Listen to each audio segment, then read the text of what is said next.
Good morning students. আজ আমি তোমাদের কাছে এলাম। তোমরা প্রত্যেকে জানো 2024-এ যারা উচ্চ মাধ্যমিক দিচ্ছ 16 তারিখ থেকে এক্সাম শুরু হচ্ছে এবং বিএসটিডি পরীক্ষা 4-5 দিন পর, তারপরে কস্ট ট্যাক্স। তো এই গ্যাপে তোমরা প্র্যাকটিস করতে পারবে। এখন তোমরা বেশি করে ফোকাস করো বেঙ্গলি, ইংলিশ, যাদের হিন্দি আছে হিন্দি, অ্যাকাউন্টেন্সি আর ইকোনমিক্স। কমার্সের স্টুডেন্টদের বলছি, তারা এই তিনটের ওপর ফোকাস করো, চারটের ওপর: Bangla, English, Bengali, English, economics এবং অ্যাকাউন্টেন্সি। তো তারপরে আমি কিছু কথা বলার আছে। তারপরে তোমাদের 4-5 দিন ছুটির পর তারপরে বিএসটিডি এবং কস্ট ট্যাক্সটা হবে। তো আমি কস্টের একটা অঙ্ক আজকে তোমাদের দেখাবো, যেটা আসার সম্ভাবনা আছে। তো এবছরে লিফো ফিফো 4 মার্কসের যে অঙ্কটা দেয়, লাস্ট ইয়ারে লিফো এসে গেছে, এবছর ফিফো এবং ওয়েটেড এভারেজটা ভালো করে দেখবে। তো আমি বিবি কুন্ডু টেস্ট পেপারে দেখবে মডেল কোশ্চেন বলে ওপরে লেখা আছে, মডেল কোশ্চেন সেট 3। সেট 3-তে একটা ওয়েটেড এভারেজ মেথড দেওয়া আছে। এটা তোমরা কি করে করবে, কেমন, এটা তোমরা কি করে করবে সেটাই দেখাবো। তো প্রথমে ডেটের জায়গায় ডেট লিখে ফেলো।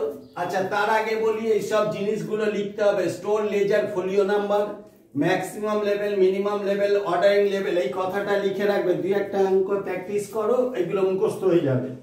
আর এদিকে লিখবে মেটেরিয়াল, নেম, কোড, স্পেসিফিকেশন আর বিন নাম্বার। এই কথাগুলো লিখতে হবে ফর্মালিটি হিসেবে, 4-এ 4 পেতে হলে। এবার তোমরা অঙ্কটা কি করে করবে, এখানে prepare a store ledger under weighted average method. এখানে কোনো ওপেনিং ব্যালেন্স নেই, একদম পারচেজ থেকেই শুরু হচ্ছে। তো এখানে দেখবে সালটা ভুল দেওয়া আছে, 2033 দেওয়া আছে, এটা 2023 করে নেবে, কেমন। 2023 জানুয়ারি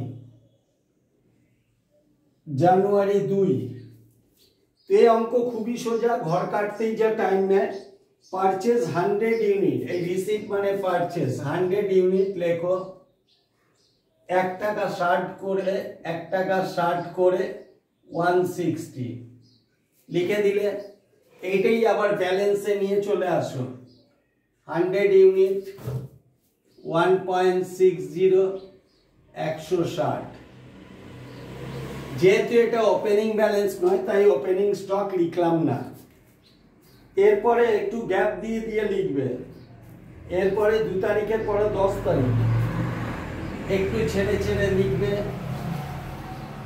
জানুয়ারি 10 আবার পারচেজ করেছো 40 ইউনিট 3 টাকা করে। 40 ইউনিট কেন 3 রুপিস করে, 3.00 3 ছেড়ে 12 120, ঠিক আছে। আবার তোমরা পারচেজ করেছো, রিসিভে দিয়ে দিলে। এবার 100 ছিল, 40 কিনলে, তাহলে টোটাল ইউনিট ব্যালেন্সে দাঁড়ালো 140 ইউনিট, ঠিক আছে। এবং টাকার সাথে টাকা অ্যাড করে দেবে আর ইউনিটের সাথে ইউনিট যোগ করে দেবে। টাকার সাথে টাকা অ্যাড করো 280, 160, 120, 280, ঠিক আছে। 280 কে যদি 140 দিয়ে ডিভাইড করো, এটা দিয়ে ডিভাইড করো, 2 দেওয়া হবে রেট।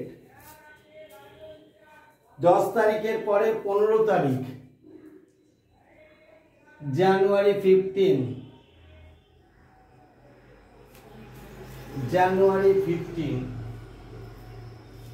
জানুয়ারি 15 বলেছে ইস্যু করেছো 70 ইউনিট। এই যে ইস্যুতে চলে এসো, এই সোজাসুজি 70 ইউনিট ইস্যু করেছো। কত টাকা করে, এই যে লাস্ট রেটটা আছে, এই যে লাস্ট, এটাকে এটা ডিভাইড করে যেটা হলো, এইটা দিয়ে ইনটু করতে হবে। 2 দিয়ে ইনটু করো 140। তো এই যে লাস্ট রেটটা থাকে, লাস্ট রেটটা দিয়েই এটা ইস্যু করতে হয়। এবং এটা যখন ইস্যু করবে তা ইউনিটের সাথে ইউনিট মাইনাস করে দাও। 140 থেকে 70 গেল 70 টাকা, 280 থেকে 140 গেল 140 টাকা। ফের এটাকে এটা দিয়ে ডিভাইড করো 2, ঠিক আছে। সব সময় যখন আসবে প্লাস করে দেবে, যখন যাবে মাইনাস করে বসিয়ে দেবে। তারপরে দেখো 15-র পরে 20, একটু গ্যাপ দিয়ে দিয়ে লিখবে জানুয়ারি 20। জানুয়ারি 20-তে বলছে পারচেস 50 ইউনিট 2 টাকা করে। 50 ইউনিট পারচেস করো 2 টাকা করে, 100 রুপিস। যখনই পারচেস করবে ব্যালেন্সের সাথে অ্যাড করে বসাবে। 70 আর 50 120, আর 100 আর 140 240। ঠিক আছে, এবার এটাকে এটা দিয়ে ডিভাইড করো, 2 হচ্ছে 240 কে 120 দিয়ে ডিভাইড করো 2, কারণ এরপরে ইস্যু করলে এই রেটে ইস্যু করতে হবে। 15-র পর আছে 20 তারিখ হয়ে গেল। এরপরে 25 তারিখে বলেছে আবার পারচেস করেছো 40 ইউনিট 6 টাকা করে। আবার জানুয়ারি লেখো, জানুয়ারি 25 তারিখে, জানুয়ারি 25 তারিখে 40 ইউনিট 6 টাকা করে, 40 ইউনিট 6 টাকা করে, 4 4 24 240 টাকা। এটা রিসিভ করেছো, এই পারচেস করেছো মানে রিসিভ করার সাথে সাথে এর সাথে ব্যালেন্সের সাথে এই দুটো অ্যাড করে বসিয়ে দাও। ঠিক এই সোজাসুজি 120 আর 40 160, আর 240 আর 240 480। ঠিক আছে, 348 মানে রেটটা 3 টাকা করে হবে। এটাকে এটা দিয়ে ডিভাইড করো, রেটটা বেরিয়ে যাবে। এটাকে এটা দিয়ে ডিভাইড করো 3 টাকা। ঠিক আছে, এরপরে যখন ইস্যু হবে এই রেটেই ইস্যু করতে হয়। কিন্তু আমরা দেখছি 25-এর পরে অঙ্কের নিচে একটা there is a shortage of 26শে মার্চ। 26শে মার্চ বলছে, এই মার্চটা ভুল হবে। তোমরা না মার্চটাকে কেটে জানুয়ারি করে নেবে, কারণ এটা ওই মাসেরই ট্রানজ্যাকশন হচ্ছে। তো ওই মাসের ট্রানজ্যাকশন হিসাবে এই ছোট ছোট ভুলগুলো তোমরা বুঝে নেবে। শর্ট টাইমে টেস্ট পেপার ছাপা হয় তো প্রিন্টিংয়ে গন্ডগোল থাকে, কিছু কিছু ক্ষেত্রে তোমরা কারেকশন করে নেবে। তো মার্চটা জানুয়ারি করে নেবে 26শে মার্চ। 25-এর পর 26 করতে হয়। শর্টেজ মানে ইস্যু, জানুয়ারি 26। শর্টেজ মানে ইস্যু কটা? 20 ইউনিট।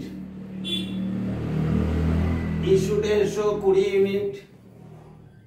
রেটটা 3 টাকা করেই হবে। এই লাস্ট রেটটাই নিতে হয়, ওয়েটেডে লাস্ট রেটটাই নিতে হয়। ঠিক আছে, 3 20 60। ইস্যু যখন হবে তখন মাইনাস করে বসাবে। 160 থেকে 20 বাদ দাও, 140। আর 480 থেকে 60 বাদ দাও, 420। ঠিক আছে, এইটাকে লিখে দাও শর্টেজ।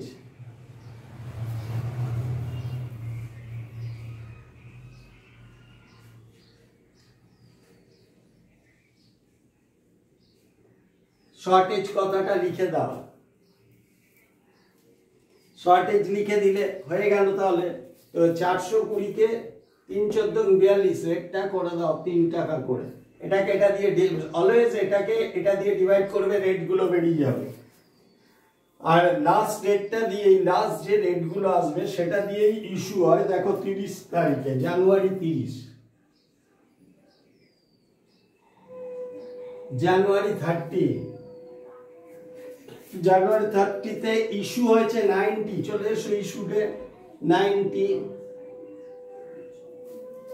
যে রেটটা লাস্টে ডিভাইড করে পাওয়া গেছে সেই রেট দিয়ে ইস্যু করবে। 3 নং 27, 270। ঠিক আছে, 270। এই ইস্যু যখন হবে ইউনিট মাইনাস হবে, রেট টাকা টোটাল অ্যামাউন্ট লেস হয়ে যাবে। তাহলে 140 থেকে 90 গেল 50। ঠিক আছে, 420 থেকে 270 যাবে 150। ঠিক আছে, 420 থেকে এই ইউনিটটা এই টাকাটা চলে গেল 150। এবার এটাকে এটা দিয়ে ডিভাইড করো, এটাকে এটা দিয়ে ডিভাইড করো, রেট বেরিয়ে যাবে 3। এটাকে লেখো ক্লোজিং স্টক, ক্লোজিং স্টক।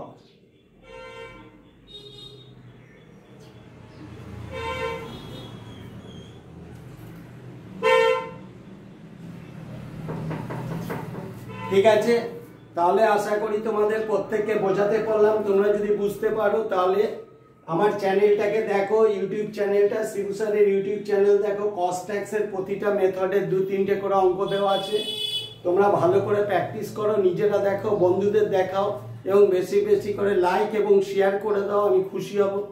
আর তোমাদের প্রত্যেকের ওপর আশীর্বাদ রইল, প্রত্যেকে ভালো রেজাল্ট করে ভালো কলেজে অ্যাডমিশন নাও। ঠিক আছে, thank you all the student, all the best.